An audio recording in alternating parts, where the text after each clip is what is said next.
has its ups and downs. Turn your pretty face into an ugly frown. Seems that when I fix one thing.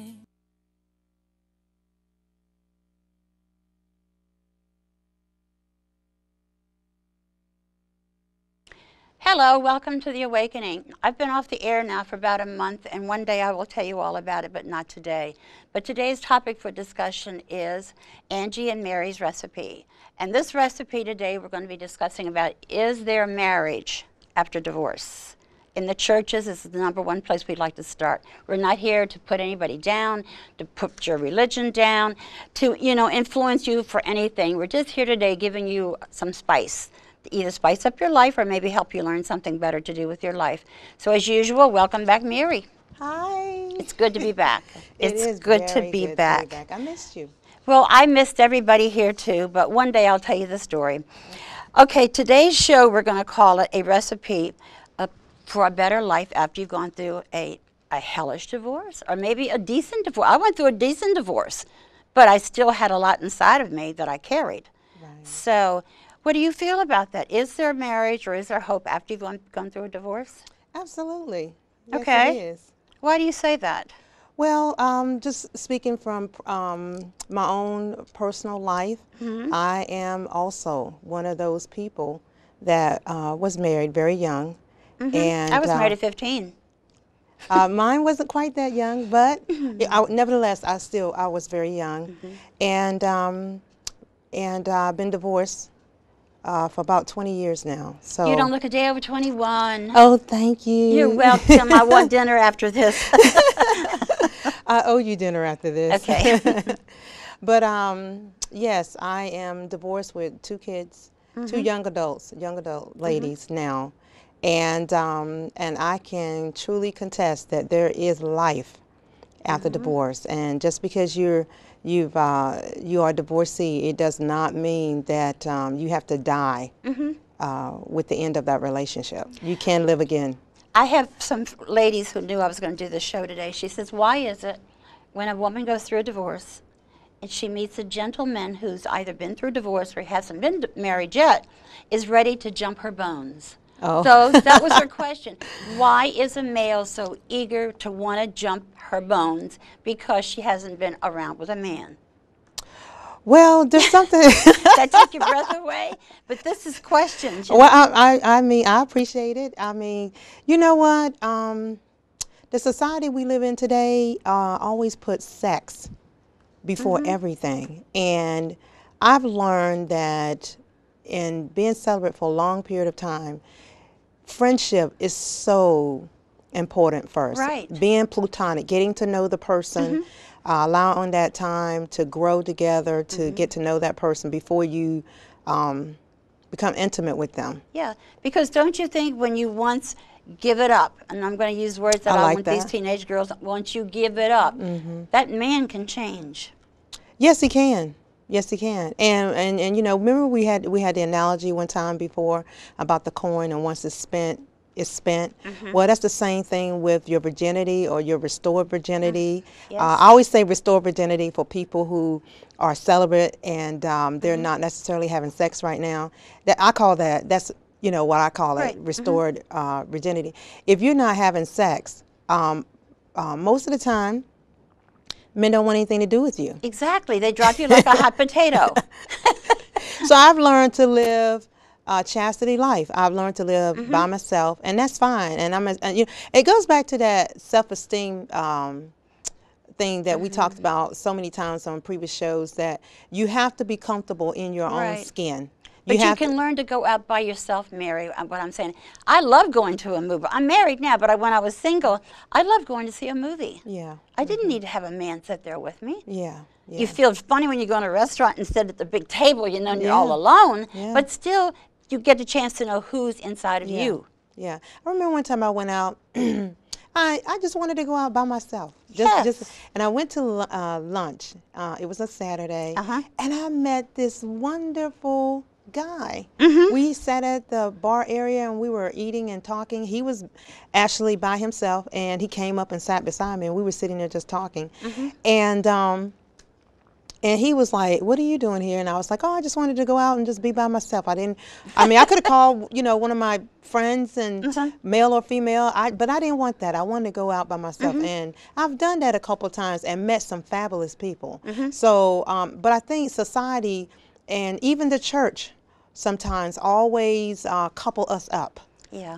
They always feel that you're better when you're with somebody. Mm-hmm. But see, like I said before, you can't allow people to dictate Right. how you're going to live. Mm-hmm. You have to get to the point. We must get to the point as individual we must get to the point where we feel comfortable Yeah. in our own skin, and that we don't have to live our lives by the opinions of others. But what used to get on my nerves was my family.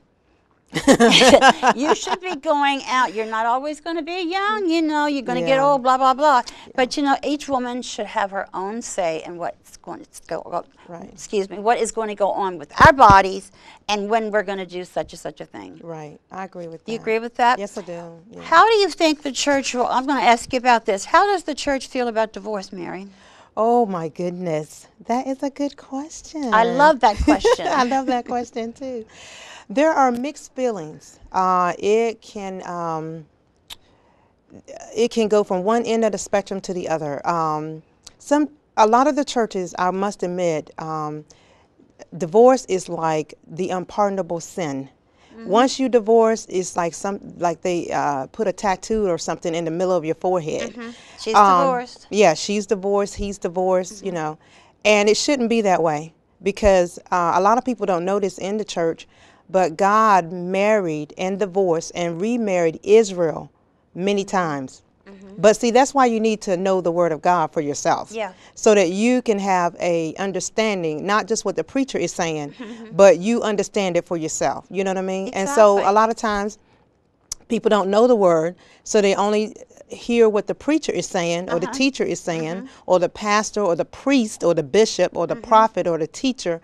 That's all they know. Right. But I encourage people, you must learn God for yourself, so Yes. that you can live a comfortable, wonderful, magnificent, creative life. And it doesn't take a man to do it, or even And a no, woman to do it does not. It does not. That has been, the middle partition has been broken down, where you have to go through someone else to get to God. You Right. can go to Him directly yourself. Yes. And talk about when you're hurting, when your husband or your wife leaves you. You don't have to go through another person. It's funny. I just thought about something. I know a lady.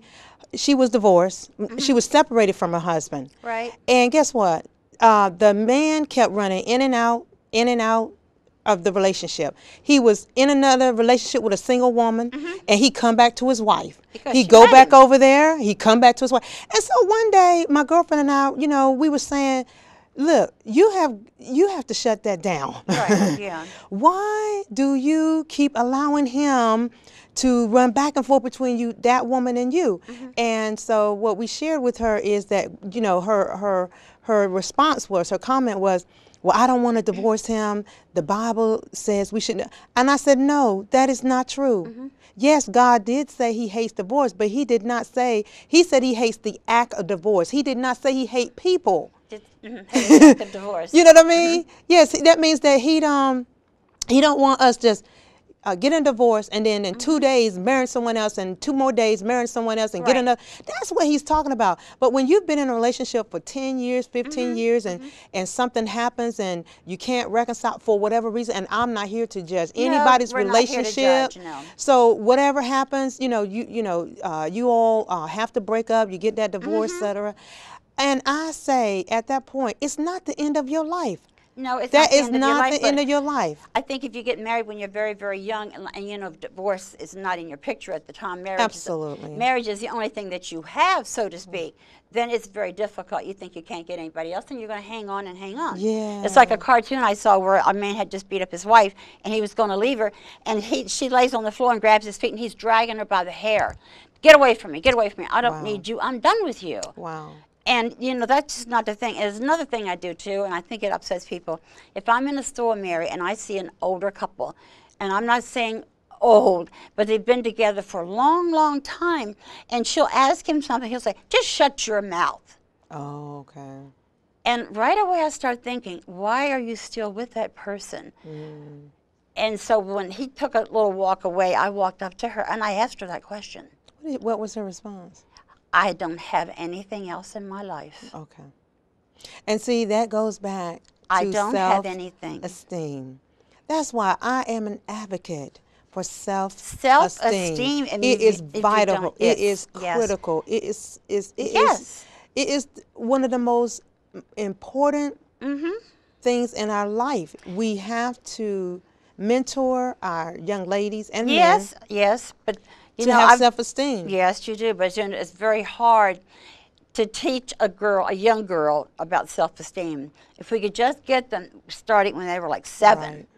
you know, that would be great. Yeah. Get them like little fireballs, you know, it's not going to take anything, but it's very difficult to teach a girl her own self-respect until she gets it from a guy. You think? I think with a lot of, now I work with a lot of kids in the jail system, okay? And mom wasn't there for her all the time. And dad left mom, and there have been other women brought in, and you know, like revolving doors, women in and out. Okay. And these girls, they don't have a snowball chance in hell to find a healthy relationship when they've already seen what their mother went through. So this is what I should be going through too, and they just take it. Right. But I've got an idea to change that. Right. But Well, it goes back to, remember when we were growing up, we had the village mentality. Yeah. Your aunt, the lady down the street, and the other lady, they were all aunts. They were all aunts and uncles. And that's why when you went out, if you did anything, your aunt, your play aunt, would tell your mother or your father or your uncle or your guardian. Right. And they would chastise you right on the spot. And so, you know, today we don't want to get involved. We just talk about the child, the youth, or the young adult. We just talk about them. But see, back in the day when you and I was growing up, everybody in your neighborhood, you know, that was an adult was your aunt or your uncle or your grandmother or your grandfather. Your neighborhood and was they your family. chastised you. Yeah. So Neighborhood was for our family. I believe that's why we grew up the way we did. And, Yes. and I believe also that's why the next generation is growing up the way it is. It's because we lost the village mentality. I was listening to something last night on the news. I'm not going to mention which station, but children today are being raised by computers.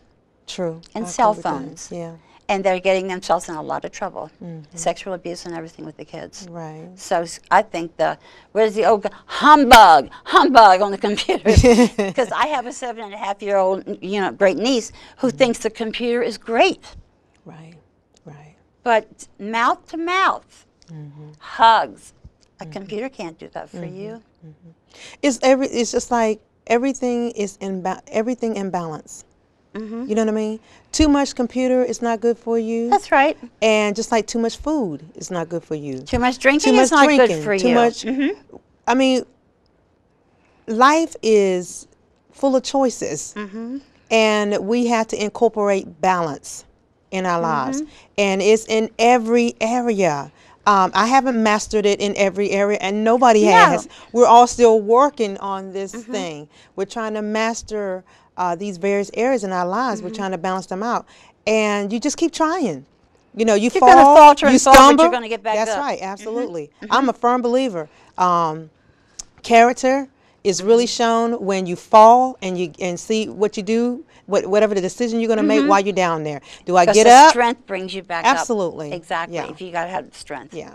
But it takes courage to live this life. I tell It does. It does. Oh, does it take courage? It takes courage, faith, wisdom, faith for humility, me was number 1. and you know what else it takes? Forgiveness. Forgiveness. Oh, Exactly. absolutely.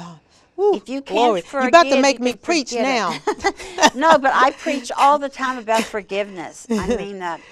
And if we don't have a way, the forgiveness people think is for us. No, it is. It's not for the person who's hurt you, Mary, but it's for what you've got to do to let go of it. Yeah.